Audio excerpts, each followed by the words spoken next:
నమస్కారం గురుగారు. నమస్కారం అండి. మీరు ఇక్కడ కెనడాకి రావటము, నార్త్ అమెరికాకి రావటము మాకేంటంటే మేమేమో మెటీరియల్ వరల్డ్లో అలా దొల్లుకుని వెళ్ళిపోతూ ఉన్నాం అనమాట. మీరు రావటము మమ్మల్ని మళ్ళీ ఆ స్పిరిచువల్ డైరెక్షన్లో కొంచెం మళ్ళీ తిప్పినట్టు జరుగుతుందన్నమాట. సో మీరు ఈ ప్రయత్నం తీసుకుని మీరు నార్త్ అమెరికాకి రావటం నాకు చాలా ఆనందంగాను చాలా సంతోషంగాను ఉందండి. సంతోషం అండి. థ్యాంక్స్ అండి. ఇప్పుడు నేను చిన్నప్పుడు చదివింది ఏమో నాన్ హిందూ స్కూల్స్లో చదివానండి. అక్కడేమో కంటిన్యూస్గా ఒక నెగటివ్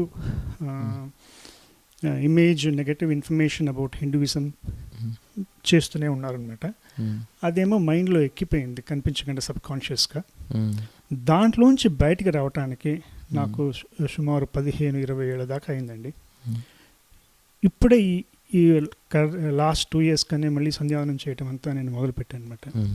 సో ద క్వశ్చన్ ఏంటంటే అండి, ఇండియాలో ఉండే హిందూ యూత్ని ఇటువంటి నెగటివ్ ప్రొపగండా దగ్గర నుంచి ఎలా వాళ్ళని కాపాడాలండి? మీ ప్రశ్నలో ఒక చాలా అద్భుతమైన లోతైన అంశం దాగి ఉంది.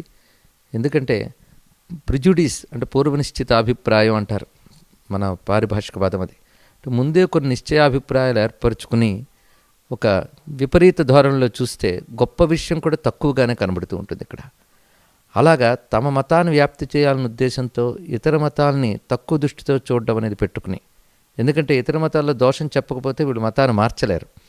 అందుకు ఇతర మతాల్లో దోషాన్ని చెప్పడం అనే దృష్టిని పెట్టుకుని మహోన్నతమైన విషయాలను కూడా అల్ప విషయాలుగా, ఉత్తమ విషయాలను దోష విషయాలుగా మనకి చూడడం అనేది పాశ్చాత్యులు చేసినటువంటి ఒక కుట్ర అనే చెప్పాలి. దాని ఫలితంగా మనకి విద్య నేర్పుతాం, ఆరోగ్యం ఇస్తాం అనేటువంటి నెపంతో ఆర్థికంగా సంపన్నమైనటువంటి సంస్థలు వచ్చి విద్యా సంస్థలు స్థాపించి సరి అయిన విద్యని చెప్పడంతో మాత్రమే ఊరుకోకుండా వాళ్ళు చేసిన పని ఏమిటంటే మనపై ద్వేషభావం కలిగేలాగా వాళ్ళు చేశారు. బాధాకరమైన అంశం ఏంటంటే ఇతర దేశాల్లో జరిగితే పర్వాలేదు, మన దేశంలో జరిగింది. స్వాతంత్రానికి పూర్వం ఇలాంటి అంశాలు చేశారంటే కొంచెం క్షమించవచ్చు. స్వాతంత్రం అంటూ వచ్చిన తర్వాత భారతీయ ప్రభుత్వాలు, భారతదేశ విద్యా విధానం ఒక జాగ్రత్త తీసుకోవాల్సింది. అది మనదైనటువంటి ప్రాచీన విద్యల్ని కూడా విద్యా విధానంలో చేర్చాలి. ఆ విషయంలో తప్పు చేయడం వల్ల, ఆ విషయాన్ని అధ్యయనంలో పెట్టకపోవడం వల్ల దురవగాహన చాలా ఏర్పడింది. మన ఇతిహాసాలు కానీ, మన పురాణాలు కానీ, అలాగే మనకున్నటువంటి ఆయుర్వేదము, అర్థశాస్త్రము, నీతి శాస్త్రము, ఇలాంటి అనేక అంశముల్ని కేవలం మతం అనే పేరుతో పక్కకు తోసేశారు. వాటిని అధ్యయనంలో పెట్టినట్లయితే తప్పకుండా మన దేశంపై, మన ధర్మంపై ఒక గౌరవం కలిగేది. దురదృష్టవశాత్తు అప్పటి నుంచి ఇప్పటి వరకు ఉన్న విద్యా విధానంలో మనవైన విద్యల్ని అధ్యయనం చేయించకపోవడం అనే దోషం. దాని విషయంలో ఆలోచించాలి. మేధావులు ప్రత్యేకించి నిర్మలమైన మనస్సుతో ఆలోచించితే ఈ పని చేయగలరు. విద్యా విధానంలో మార్పులు తీసుకురావాలి. అదేవిధంగా మాబోటి వాళ్ళం ప్రవచనాల రూపంలో మాధ్యమ రంగాన్ని వినియోగించుకుంటూ చేయగలిగినంత ప్రచారం చేస్తున్నాం. వాటి ప్రభావం కనబడుతోంది. కానీ ఇది సరిపోదు, విద్యా విధానంగా కూడా జరగాలి.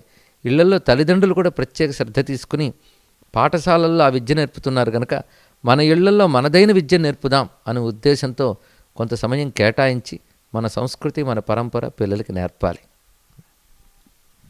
చాలా థ్యాంక్స్ గురుగారు. ఇప్పుడు మీరు చెప్పింది ఏమో మనం ఏం చేయాలి అంటే పేరెంట్స్ ఏం చేయాలి అనే ఒక యాంగిల్ కూడా చెప్పారు. చాలా థ్యాంక్స్. ఇప్పుడు ఫ్రీడమ్ ఆఫ్ రిలీజన్, వాళ్ళు రిలీజన్ ప్రొపగేట్ చేసుకుంటున్నారు, దాని గురించి మనం మాట్లాడద్దు, ఎందుకంటే అది ఇట్స్ నాట్, అది మనకు సంబంధించింది కాదు అది. అయినా నేను అడగదలుచుకుంది ఏంటంటే అండి, ఒక ఫ్రమ్ ద గవర్నమెంట్ సైడ్ నుంచి ఇటువంటి ఇంటర్వెన్షన్ ఏమైనా రావాలా? అంటే you can propagate your religion, అయినా నా రిలీజన్ని తప్పు చెప్పే హక్కు నీకు లేదు అనే ఒక రిలీజన్ గురించి ఇంకొక రిలీజన్ తప్పుగా మాట్లాడకూడదు అనే అటువంటి ఒక లెజిస్లేషన్ కానీ అటువంటి ఒక ఆస్పెక్ట్ కానీ వస్తే బాగుంటుందా? దాని గురించి మీ అభిప్రాయం ఏంటండి? మీ ప్రశ్నలో మంచి సమాధానం ఉన్నది. ఇది జరగవలసిన అవసరం ఉంది. ఎందుకంటే మత ప్రచారం అనేది ఒక మానవీయ హక్కు కింద మనం చెప్తున్నాం. చాలా సంతోషం. అన్ని మతాలు వాళ్ళ మతాన్ని వాళ్ళు ప్రచారం చేసుకోవడం వరకు బాగుంటుంది.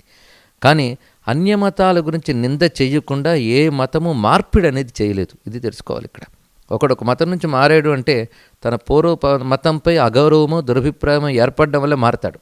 వాడికి అగౌరవాన్ని దురభిప్రాయాన్ని కలిగించాలని ప్రయత్నిస్తూ ఉంటారు మత ప్రచారకులు. అలా కాకుండా తమ మతంలో చెప్పిన గొప్ప విషయాలు మాత్రమే చెప్తూ ఉంటే అది విన్నటువంటి వాళ్ళు వాళ్ళ మతం మారకుండానే ఆ గొప్ప విషయాలను స్వీకరించి చక్కగా ఉండవచ్చు. ఎందుకంటే మన వేదంలోనో మాట ఉంది, ఆనో భద్రాహ క్రతవో యాంత విశ్వతః అని. అంటే let noble thoughts come from every side అని. అన్ని వైపుల నుంచి మంచి విషయాలు వస్తే స్వీకరించవచ్చు, కానీ దాని ఇతర మతంలో మారనక్కర్లేదు. అందుకే వాళ్ళు ఏంటంటే మంచి విషయాలు చెప్తే వీళ్ళు స్వీకరిస్తారు, కానీ మతం మారని ఉద్దేశంతో ఇతర మతాలు నిందిస్తుంటారు.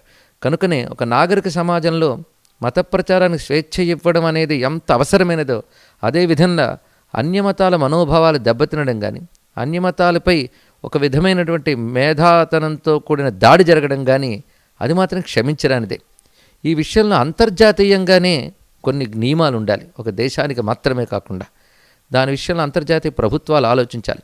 ఎందుకంటే ఒక మతాన్ని విమర్శించవచ్చు, ఎవరి భావస్వేచ్ఛ వాళ్ళకు ఉంటుంది అని అనవచ్చు, కానీ ఆ మతాన్ని విశ్వసిస్తూ కొన్ని కోట్ల మంది ఉన్నారు.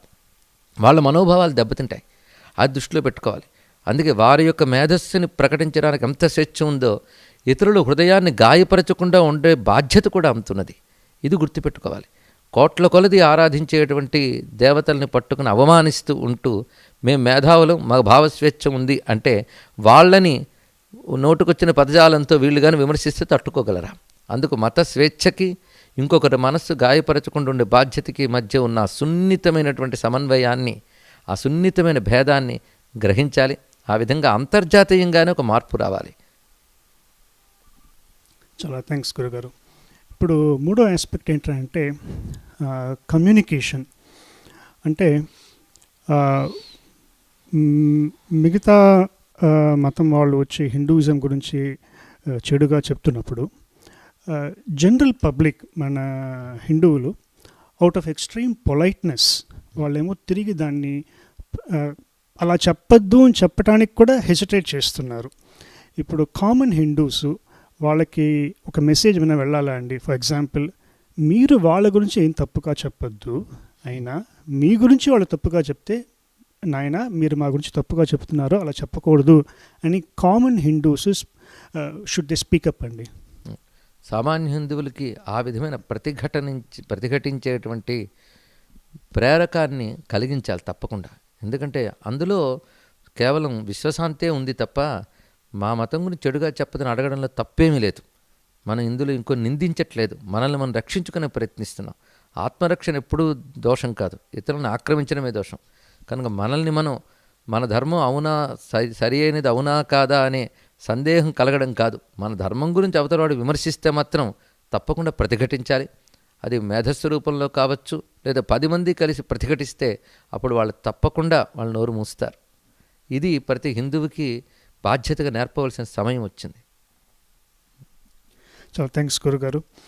ఇప్పుడు గవర్నమెంట్స్ అండి, ఇండియన్ గవర్నమెంట్స్ కానీ, సెంట్రల్ గవర్నమెంట్ కానీ, స్టేట్ గవర్నమెంట్స్ కానీ, ఇంటర్నేషనల్ గవర్నమెంట్స్ కానీ, వాళ్ళు హిందూ విషయాల మీద ఏమైనా వాళ్ళు డెసిషన్స్ తీసుకుంటున్నప్పుడు మీలాంటి పెద్ద గురువుల్ని వాళ్ళు కౌన్సిల్ చేస్తున్నారా? మీ అడ్వైస్ తీసుకుంటున్నారా? అడ్వైస్ తీసుకోవాలా? ఎంతవరకు తీసుకుంటున్నారు? ఇంకా ఎంత తీసుకోవాలి? దాని గురించి మీ అభిప్రాయం ఏంటండి? కేవలం అడ్వైస్ తీసుకోవడం అనేటువంటివి సలహా సంఘాలు పేర్లకు మాత్రమైతే ఉన్నాయి, కానీ ప్రభుత్వం నిర్ణయం తీసుకునేటప్పుడు మాత్రం సరి అయిన సలహా సంఘాలను సంప్రదించడం లేదని చెప్పాలి. ఎందుకంటే అనేక మంది ధర్మాధికారులు ఉన్నారు, వాళ్ళతో సంప్రదించి నిర్ణయం తీసుకోవడం జరగడం లేదు. ఉదాహరణకి మొన్న నా మధ్య కొన్ని ఆలయాల్లో స్త్రీలకు ప్రవేశం లేదు అని ఉన్నటువంటి ఆనవాయితీ కలిగిన ఆలయాల్లో గర్భాలయాల్లో స్త్రీలు కూడా ప్రవేశించవచ్చు అనేటువంటి తీర్పునిచ్చింది ప్రభుత్వం. మరి మసీదుల్లో వాటిల్లో స్త్రీలకు ప్రవేశం లేదు. వాటి విషయంలో తీర్పు ఇవ్వరు ఏమిటి అంటే ఆ ముస్లిం మతాల విషయంలో మేము కలగజేసుకోం అన్నారు. మరి ఈ మతం విషయంలో ఎలా కలగజేసుకుంటున్నారు? ఇక్కడ దానికి సంబంధించిన ధర్మాధికారులు, ఎందుకంటే ఒక ఆలయానికి ఒక పరంపర ఉంటుంది, ఒక 1000 ఏళ్ల నుంచి ఆలయం ఏర్పరిచిన పద్ధతి ప్రకారం పరంపర ఉంటుంది. అక్కడ ప్రతిష్ఠ చేసిన విధానం, మంత్రం, యంత్రం, ఆగమం, దీన్ని అనుసరించి కొన్ని నియమాలు ఉంటాయి. ఎందుకంటే ఉత్తరాదిలో విశ్వనాథ మందిరం, అలాగే పూరి జగన్నాథ స్వామి ఆలయం, ఇలాంటి గర్భాలయాలకు స్త్రీలు కూడా వెళుతూ ఉన్నారు. మరి కొన్ని ఆలయాల్లో మాత్రం ఎందుకు వెళ్ళనివ్వట్లేదంటే ఆ ఆలయం ప్రత్యేకత ఏమిటి, ఆలయం పద్ధతులు ఏమిటి, ఇవి తెలుసుకోవాలి. ఎందుకంటే అక్కడున్న దేవత బ్రహ్మచర్య వ్రతంలో ఉన్నటువంటి దేవత అయితే నియమం ఉంటుంది. ఉదాహరణకు అయ్యప్ప స్వామి లాంటివి. కనుక దేవతా స్వభావం ఏమిటి, ఇవన్నీ కూడా శాస్త్రవేత్తలకు తెలుస్తాయి. అవి తెలియకుండా రాజకీయాల్లాగే మతాన్ని కూడా చూడడం ఒక దోషం. అలాంటి చూపే సమానత్వం ఉంటే ఇతర మతాల విషయంలో కూడా కలగజేసుకోవాలి. వాళ్ళకేమో మత పెద్దల యొక్క అభిప్రాయాలను అనుసరిస్తారా, మన విషయంలో వచ్చినప్పటికల్లా మత పెద్దల సలహాలు అక్కర్లేదా? ఇటువంటి ద్వంద్వనీతి అనేటువంటిది ప్రజాస్వామ్యానికి విరుద్ధం. దాన్ని ప్రజలు ప్రతిఘటించాలి. చాలా థ్యాంక్స్ గురుగారు. ఇప్పుడు కెనడాలో కానీ, అమెరికాలో కానీ, ఆస్ట్రేలియాలో కానీ, యూరోప్లో కానీ ఏ కంట్రీస్లోని చర్చ్ విషయం మీద గవర్నమెంట్కి ఎటువంటి కంట్రోల్ లేదు, నెంబర్ 1. రెండోది, వాళ్ళకి all their activities are tax free. అలా ఉన్నప్పుడు అదే పరిస్థితి ఇండియాలో కూడా చర్చెస్కి, మాస్క్స్ మీద గవర్నమెంట్ కంట్రోల్ లేదు. ఇటువంటి పరిస్థితుల్లో హిందూ టెంపుల్స్ మీద మటుకు ఎందుకు ఇంత గవర్నమెంట్ కంట్రోలు? ఇది 60 ఏళ్ళగా జరుగుతూనే ఉంది. ఇది ఎప్పుడు ఆగుతుంది, ఎప్పుడు ఆగాలి? సో ఈ గవర్నమెంట్ కంట్రోల్ ఆన్ టెంపుల్స్ అండి, దీని గురించి మీ అభిప్రాయం ఏంటండి? అది ఒక నిజానికి దౌర్భాగ్యం, ఒక శాపమనే చెప్పాలి ఇక్కడ. ఎందుకంటే దీన్ని బట్టి హిందూ ధర్మాన్ని చాలా దెబ్బతీయడం అనేది ఒకటి జరుగుతోంది ఇక్కడ. ఈ ప్రభుత్వం జోక్యం అనేటువంటిది నివారించాలి. దేవాదాయాల్ని వీటిని నిగ్రహించుతాం, నియంత్రిస్తాం అనేటటువంటి ఉద్దేశంతో ఆ నెపంగా పెట్టి తమ అధీనంలోకి తీసుకున్నారు. అయితే ప్రజల్లో ఒక గొప్ప చైతన్యం రావాలి. వాళ్ళు ప్రభుత్వాన్ని డిమాండ్ చేయగలగాలి. ఎందుకంటే మనమైనటువంటి ఆలయాలకి ఒక ధార్మిక మండలి అంటూ ఏర్పాటు చేయాలి. ఆ ధార్మిక మండలిలో కూడా సంప్రదాయం, శాస్త్రం తెలిసిన వాళ్ళు ఉండాలి. కేవలం పదవుల్లో ఉన్నవాళ్ళు, సంపన్నులు మాత్రమే కాకుండా అలాంటి ఒక ధార్మిక మండలి అధీనంలో ఆలయాలు ఉండాలి. వైష్ణవాలయాలు వైష్ణవాగం పండితుల చేతిలో, శైవాలయాలు శైవాగం పండితుల చేతిలో ఉండాలి. వాటి బట్టి ధర్మం ప్రకారంగా జరిగేటట్టు చూసుకోవాలి. అంతేగాని ప్రభుత్వం యొక్క పెత్తనం మాత్రం ఆలయాల మీద ఉండడమే ధర్మానికి పెద్ద దెబ్బ. ఆ విషయంలో ప్రజల్లో ఇంకా జాగృతి రావాలి. బాధాకరమైన అంశం ఏంటంటే మన దేశంలో మేధావులు కానీ, మాధ్యమ రంగం కానీ కనబడుతున్న అన్యాయాన్ని కూడా కనీసం ఒక వ్రాతతోనో ఒక మాటతోనో చెప్పడం లేదు.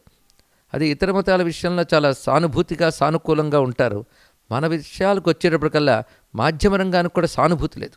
ఇది మత దృష్టితో చూడక్కర్లేదు, కనీసం మానవతా దృష్టితో పరిశీలించినప్పటికీ కూడా వాళ్ళే ఎందుకు ఈ వైషమ్యం ఒకే దేశంలో భిన్న మతాల మధ్య అని ప్రశ్నించడం లేదు. మన మాధ్యమ రంగం కూడా మేము మానవతావాదంతో ఆలోచిస్తాము అని మాట్లాడుతూ హిందూ మతాన్ని కొల్లబొడుస్తున్నారు, మాటలతో కానీ ఇంకో రకంగా కానీ. ఇతర మతాల గురించి నోటికి ఎత్తట్లేదు. కారణం, ఏదైనా సహించుతాడు హిందువు అనేటువంటి పరిస్థితి ఏర్పడింది. పాశ్చాత్యులు పాలించేటప్పుడు కలిగిన అణచివేత ఎంతుందో అంతకు మించినటువంటి అణచివేత ప్రజాస్వామ్య భారతదేశంలో కనబడుతుంది. ఇది బాధాకరమైన అంశం. ప్రజల్లో నిద్రాణ స్థితి నుంచి బయటపడాలి. ఆ విధమైన ప్రయత్నం దీనిపై మంచి అభిప్రాయం కలిగిన మేధావులు బాగా చేయాలి. చాలా థ్యాంక్స్ గురుగారు. ఇంకా 2 క్వశ్చన్స్ ఉన్నాయి. ఇప్పుడు ఇటీవల ఒక లాస్ట్ 10 yearsగా చూస్తున్నాము ఈ చర్చ్ సంబంధించిన విషయాల్లో హిందూ ప్రాక్టీసెస్ని చాలా బాగా కాపీ చేస్తున్నారు. ఆరతి దగ్గర నుంచి చెప్పండి, అన్ని విషయాలు కాపీ చేస్తున్నారు. ఇంత కాపీ చేసేట్టుగా ఉంటే అసలు మతం మారాల్సిన అవసరం ఏముంది? వాళ్ళు మన ప్రాక్టీసెస్ని కాపీ చేయటం కరెక్టా? తర్వాత మొన్న విష్ణు సహస్రనామం గురించి చూస్తుంటే ఒక ఆన్లైన్ ఒక కొత్త వీడియో వచ్చింది. వేరే ఏదో మత సహస్రనామం అంట. సో ఎగ్జాక్ట్ మన సాంస్క్రిట్ వర్డ్స్నే అక్కడ దేవుని మటుకు వాళ్ళ దేవుని పెట్టినట్టు చెప్తున్నారు. దీని గురించి మీ అభిప్రాయం ఏంటండి?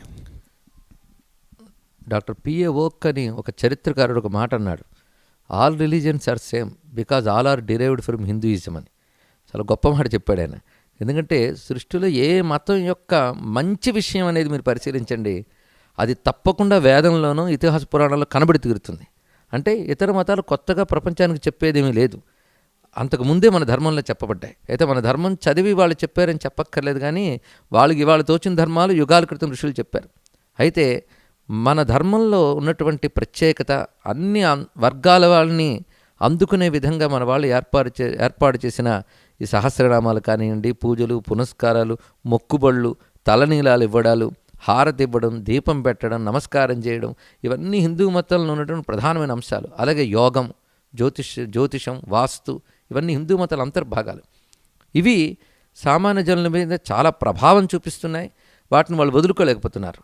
అప్పుడు వీళ్ళు ఏం చేశారంటే, వీళ్ళు వదులుకోలేరు గనక, మన ధర్మంలోకి మారడం కష్టం గనక, వీటినే మన ధర్మంలోకి లాగేసుకుంటే వాళ్ళని మన ధర్మంలోకి లాక్కోవచ్చు అని ఒక భయంకరమైనటువంటి కుత్సిత బుద్ధితో చేస్తున్నటువంటి పని ఇది. ఉదాహరణకి మన దేశంలో మహాశివరాత్రి జరుగుతూ ఉంటుంది. అందరూ శివాలయాలకు వెళ్తూ ఉంటారు. సామాన్య జనుల మొదలుకొని పండితుల వరకు శివాలయాలకు వెళ్ళి అభిషేకాలు చేస్తుంటారు. ఇప్పుడు మతం మారిపోయిన వాళ్ళకి శివరాత్రి నాడు అభిషేకం చేయడం అనేది కుదరదు. కానీ వాళ్ళకి ఇంతవరకు ఉన్నదాన్ని పీకుతూ ఉంటుంది మనస్సు, అభిషేకం చేయాలి అని. అప్పుడు వాళ్ళని ఆకర్షించడానికి ఏం చేశారంటే, వాళ్ళ ప్రార్థనా మందిరాల్లో అభిషేక పండుగలోని పెడుతున్నారు. కానీ మీరు చెప్పినట్టు ఇవే పెట్టుకునే గడికి అక్కడికి ఎందుకు వెళ్ళడం? కొందరు అంటూ ఉంటారు, వేదాల్లోనే మా మత ప్రవక్త గురించి, మా మతం గురించి చెప్పారండి అని. కనుకనే మా మతాన్ని మీరు యాక్సెప్ట్ చేయాలి అని చెప్తూ ఉన్నారు ఇప్పుడు భారతదేశంలో. ఆ మాట మీరు మా దేశంలో చెప్పడం కాదు, మీ దేశాల్లో ఆ మతం ఉన్నటువంటి ప్రధాన మత కేంద్రాల్లో, ఉదాహరణకి వాటికన్ సిటీ మొదలైన వాటి నుంచి ప్రకటించమనండి. సాధికారికంగా వేదాల నుంచే మా మతం వచ్చింది అని చెప్పనండి. అక్కడ చెప్పరు, మన దేశ ప్రజలను వంచడానికి మాత్రమే చెప్తున్నారు. అయితే దీనివల్ల ఒక ప్రమాదం ఉన్నది. ముందు మనం నేర్చుకుంటున్నారు, మనం వాళ్ళు తీసేసుకుంటున్నారు. ఇప్పటి తరానికి తెలుస్తుంది మనదే అక్కడికి వెళ్ళింది అని. ఇప్పుడు మీరు చెప్పారు కనుక, మన విష్ణు సహస్రనామం మనకి ఇప్పటివరకు అలవాటు కనుక, కొత్తగా వాళ్ళు సహస్రనామం తెచ్చారు కనుక మనదే అక్కడికి తెచ్చారని తెలుస్తుంది. కానీ ఒక తరం మారిపోతుంది, రెండో తరం మారుతుంది. ఆ రెండో తరం వచ్చేటప్పటికల్లా వెంటనే వాళ్ళ హిందువుల నుంచి ఇది వచ్చింది అని చెప్పకుండా ఇది మనదే అనే భావం అక్కడికి ప్రబలిపోతుంటుంది. అలాంటి భయంకరమైన ఉద్దేశంతో వాళ్ళు చేస్తున్నారు. మొదటి తరంలో మారిన వాళ్ళు కొంచెం అటు ఇటుగా ఉంటూ ఉంటారు, కానీ తర్వాత తరాల వాళ్ళైనా మన వాళ్ళు అయిపోతారు అనేటువంటి తీవ్రమైన భయంకరమైన విజయంతో వాళ్ళు చేస్తున్నటువంటి కుట్ర ఇది. లేకపోతే యోగా హిందువులకు సంబంధించింది, కానీ ఆ మాట చెప్పకుండా ఇది హిందువులది కాదు, యూనివర్సల్ అనే మాట చెప్తున్నారు. అంటే వాళ్ళకి అది పనికొచ్చింది ఎప్పుడో అది తీసుకుంటున్నారు, అది హిందువులది కాదు అనిపించుకోవాలని ప్రయత్నిస్తున్నారు. ఇలాంటి కుట్రలు జరుగుతున్నాయి. ఇది హిందువు గుర్తించాలి. యోగా లాంటి విషయాలు హిందువులకు పేటెంట్ తీసేసుకోవాలి ముందుగానే. కనుక మనవైనటువంటి ఏవున్నాయో అవన్నీ హిందువులవి అనే విధానం ముందు అలవాటు చేయాలి. తల్లిదండ్రులు చేసిన పెద్ద తప్పు ఏమిటంటే, పిల్లలు చదువుకుంటున్నారు, ఉద్యోగాలు చేస్తారు, డబ్బు సంపాదిస్తారు అనుకుంటున్నారు తప్ప ఇవి నేర్పడం లేదు. అదే కానీ ఒక క్రైస్తవుడి గృహం చూస్తే బైబిల్ లేకుండా ఉండదు, కానీ భగవద్గీత లేని హిందూ గృహాలు చాలా ఉన్నాయి. అంతేకాదు ఒక ఇస్లాం వాళ్ళు చిన్నప్పటి నుంచే వాళ్ళు నమాజ్ చేస్తారు, సాధన చేస్తారు. హిందువులకు చిన్నప్పటి నుంచి ఏమీ తెలియకుండా పెంచుతున్నారు. పైగా ఈ వయసు నుంచి వాడికి ఎందుకులేండి అని ఒక ధోరణి ఏర్పడింది. ఇది కూడా ఒక ప్రమాదకరం అవడం వల్ల మనమేమిటో పరాయివేమిటో తెలియకుండా మనవి పరాయి వాళ్ళు తీసుకుంటే అవి వాళ్ళవనే పరిస్థితి ఏర్పడుతుంది. కనుకనే ఇప్పుడు ఒక పటిష్టమైన వ్యవస్థ ఏర్పాటు చేయాల్సిన అవసరం ఉంది. మనవుగా నిలుపుకోగలగాలి. చాలా థ్యాంక్స్ గురుగారు. లాస్ట్ క్వశ్చన్, ఇప్పుడు ఇటువంటి విషయాల్ని గురువులైన మీలో మిగతా పెద్ద గురువులతో డిస్కస్ చేసి ఇలా కాపీ చేయకూడదు, మన హిందూ ప్రాక్టీసెస్ని కాపీ చేయకూడదు అని అలా ఏమైనా జరగచ్చా అండి? జరగటం పాసిబులా? జరగాల? దాని గురించి మీ అభిప్రాయం ఏంటండి? జరగవలసిన అవసరం ఉందండి. ఈ మధ్యకాలంలో హిందువుల్లో పెద్దలైనటువంటి వారు, మతాధిపతులు కానీ, పీఠాధిపతులు కానీ, అదేవిధంగా ప్రజలను చైతన్యపరుస్తున్న పెద్దలు కానీ, వీళ్ళందరూ ఇప్పుడు సమిష్టిగా ఒకటవుతున్నారు. ఇది ఆనందించవలసిన విషయం. వీరికి పరంపరాగతమైన శంకరపీఠాల వంటి వారి యొక్క సహాయ సహకారాలు కూడా ఉన్నాయి. ఇప్పుడు మీరు చెప్పిన ఈ విషయం కూడా చాలా గొప్ప విషయం. నేను కూడా పెద్దలతో సంప్రదించి వీటిని అనుకరించకూడదు అనే విషయంలో ఒక గట్టిదైనటువంటి విధానం తెచ్చే ప్రయత్నం తప్పకుండా చేయాలి. మంచి సూచన మీరు ఇచ్చారు.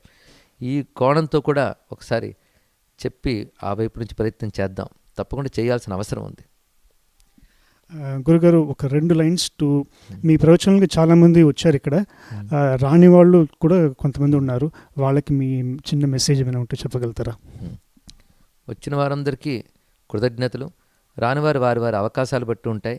కానీ ఇప్పుడు నా ప్రవచనాలే కాదు, మన ధర్మానికి సంబంధించిన అనేక అంశాలు రకరకాల మాధ్యమాల ద్వారా అందుబాటులో ఉన్నాయి. ట్రెడిషనల్ మీడియా మాత్రమే కాకుండా సోషల్ మీడియా ద్వారా కూడా అందుబాటులో ఉన్నాయి. కావాలనుకున్న వాడికి ఎప్పుడూ లభిస్తూనే ఉంటుంది. అందుకు మనందరం మన సంస్కృతి మూలాలు తెలుసుకోవడం నా బాధ్యత అని గ్రహించి మీకు లభిస్తున్నటువంటి మాధ్యమాల ద్వారా ఈ విషయాన్ని గ్రహించుతూ వాటికి సంబంధించిన కార్యక్రమాలు ఏవైనా మీ పరిసర ప్రాంతాల్లో జరిగితే వ్యక్తిగా హాజరవ్వడం, వాటిని ఆదుకోవడం, చక్కగా జరిగేలా చేయడం బాధ్యత తీసుకున్నట్లయితే మన ధర్మం మన తర్వాత తరాల వరకు మిగల్చగలం. ఇదే అభ్యర్థన, ఇదే నా తరపున వారికి స్నేహపూర్వకంగా ఇచ్చే సందేశం. చాలా సంతోషం గురుగారు. ధన్యవాదాలండి. నమస్కారం. ఒక మనది అని చెప్పడానికే చాలామంది ఆ బేసిక్ ధైర్యం లేకపోతుంది. అది నాకు చాలా ఇదిగా ఉందన్నమాట. ఇప్పుడు లోకల్గా నేను మన కమ్యూనిటీ కానీ, తమిళ్, కన్నడ, మలయాళ కమ్యూనిటీ కానీ, అయినా మీరు ఎవరి గురించి తప్పుగా అనద్దు. మీ గురించి తప్పుగా అంటే మటుకు ప్లీజ్ దయచేసి ఓపెన్ చేసి నో అలా చెప్పొద్దు, ఆ ఒక్క మాట చెప్పండి నాయన అని ప్రయత్నం చేస్తున్నాను.